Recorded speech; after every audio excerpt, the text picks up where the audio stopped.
अस्सलाम वालेकुम, welcome back to Ice and Spice YouTube channel. आज आपके साथ शेयर करने लगी हूँ ईद स्पेशल में इंतहाई लाजवाब और रेशेदार शामी कबाब की रेसिपी। आपसे अगर रेशेदार शामी कबाब नहीं बनकर तैयार होते हैं तो ये रेसिपी आपने डिटेल से देखनी है, आखिर तक देखनी है, क्योंकि इसमें आपको हर चीज़ गाइड करूँगी कि कौन सी ऐसी गलतियाँ करते हैं जिससे आपके शामी कबाब रेशेदार नहीं बनकर तैयार होते, या फिर दाल की क्वांटिटी कितनी होनी चाहिए, या फिर बीफ की क्वांटिटी कितनी होनी चाहिए तो आपके परफेक्ट शामी कबाब बनकर तैयार होंगे।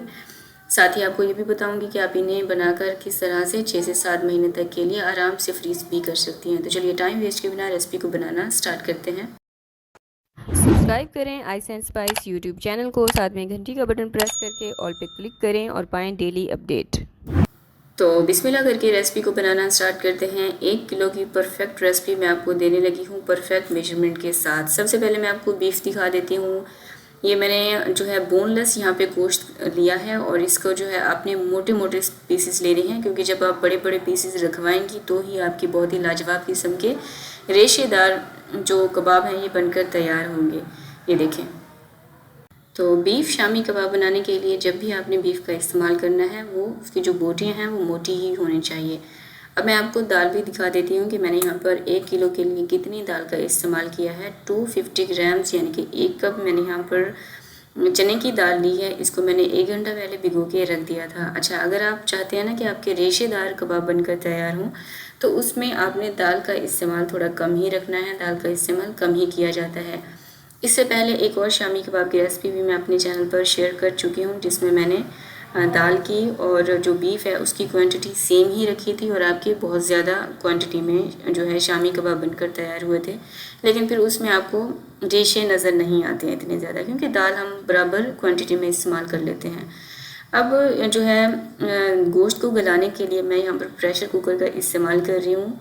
इसमें दाल भी डाल देंगे और गोश्त भी डाल देंगे और साथ ही कुछ मसालों का इस्तेमाल करेंगे, जिसमें मैंने 2 प्याज लिए हैं बड़े साइज़ के। इनको मैंने मोटा मोटा सा रफली सा चॉप कर लिया था। लहसुन के जवे लेंगे 16 से 17 अदद, और ये छोटे छोटे से जवे हैं।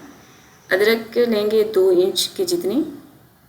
और साबुत खड़ा मसाले में मैंने यहाँ पर लिया है दालचीनी के 2 टुकड़े, साबुत काली मिर्चें 1 खाने का चम्मच और साबुत धनिया 2 खाने के चम्मच, ये इसमें डाल देंगे।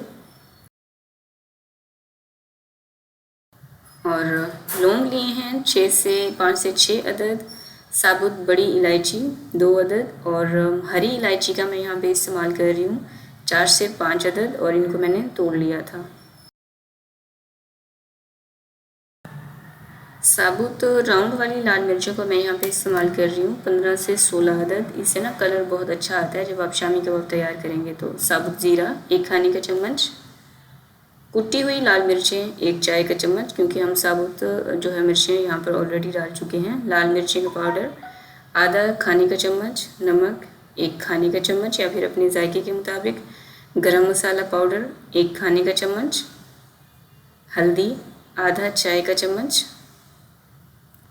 तेज़ पत्ते 2 अदद। ये देखिए छोटे साइज़ के मेरे पास रखे हुए थे, ये इसमें डाल देंगे। इसका ना जायका बहुत अच्छा आता है।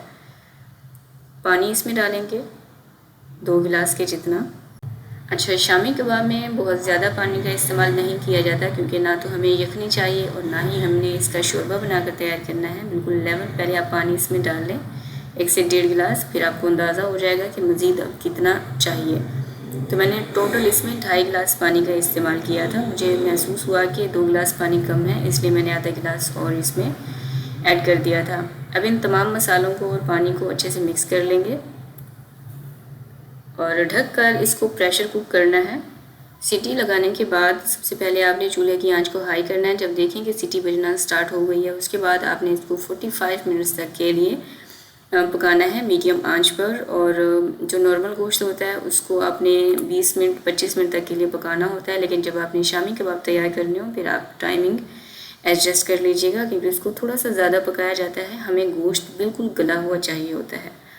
45 मिनट्स के बाद आप देख सकते हैं पानी इसका कम्प्लीटली ड्राई हो चुका है, लेकिन अभी थोड़ी सी ना इसमें लिक्विड मौजूद है। इसका क्या करना है मैं आपको आगे चलकर बताती हूँ, लेकिन उससे पहले जो इसमें हमने दालचीनी के टुकड़े और जो बड़ी इलायची डाली थी उसको आपने निकाल लेना है। और अब इसको हमने पीसना है। पीसना किस तरह से है कि जो कूंडी डंडे वाला डंडा होता है ना, उससे आपने इसको अच्छे से कूटना है। इससे क्या होगा कि इसके जो बीफ के जो रेशे हैं ना, मोटी मोटी से हमने बोटियाँ ली थी, जब आप इस डंडे की मदद से इसको पीसेंगे तो इसके रेशे अलग होना और खुलना स्टार्ट हो जाएंगे। लेकिन अभी मुझे लगा कि इसमें अच्छी खासी लिक्विड मौजूद है, इसलिए मैंने इसको चूल्हे पर रख दिया है।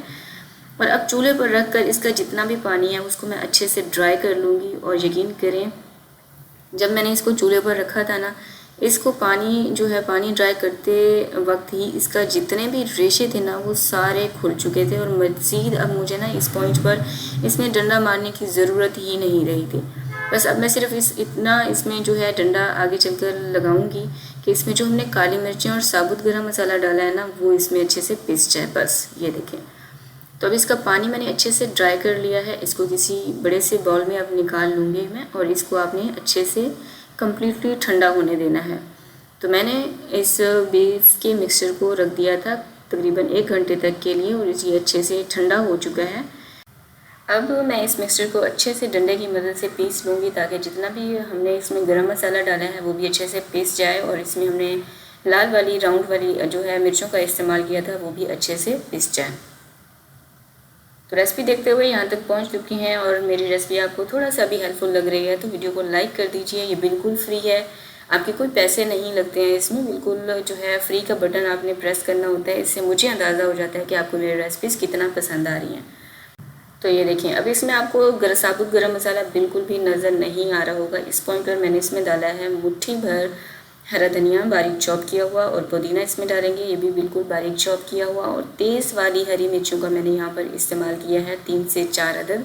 इनको भी मैंने बारीक चॉप कर लिया था, और ये आप अपने जायके के मुताबिक भी डाल सकती हैं। मुझे जो है इसकी खुशबू बहुत ज़्यादा पसंद है, और थोड़ा सा स्पाइसी मुझे पसंद है, इसलिए मैंने हरी मिर्चों का इस पॉइंट पर इस्तेमाल किया है। आप चाहें तो जो तीखी वाली हरी मिर्चें नहीं होती ना, उसका भी इस्तेमाल कर सकती हैं।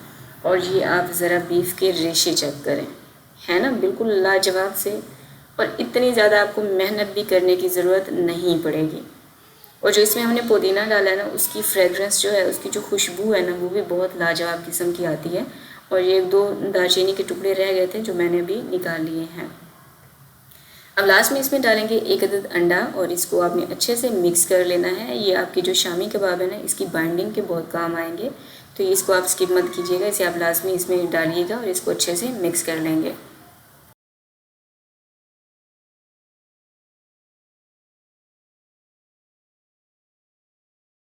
तो ये देखिए, अब शामी कबाब बनाने के लिए हमारा बीफ परफेक्ट तरीके से तैयार हो चुका है। इसका रेशा को आप चेक करें कि एक एक रेशे इसके अलग हो चुके हैं।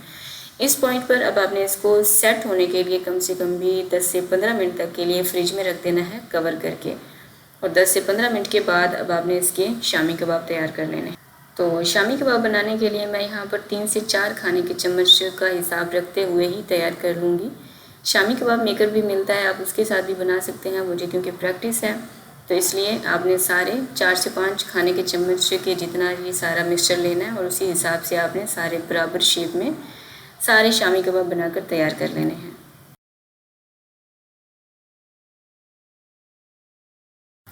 एक किलो की मिकदार में कितने शामी कबाब बनकर तैयार हुए हैं ये आप इनकी काउंटिंग कर सकते हैं।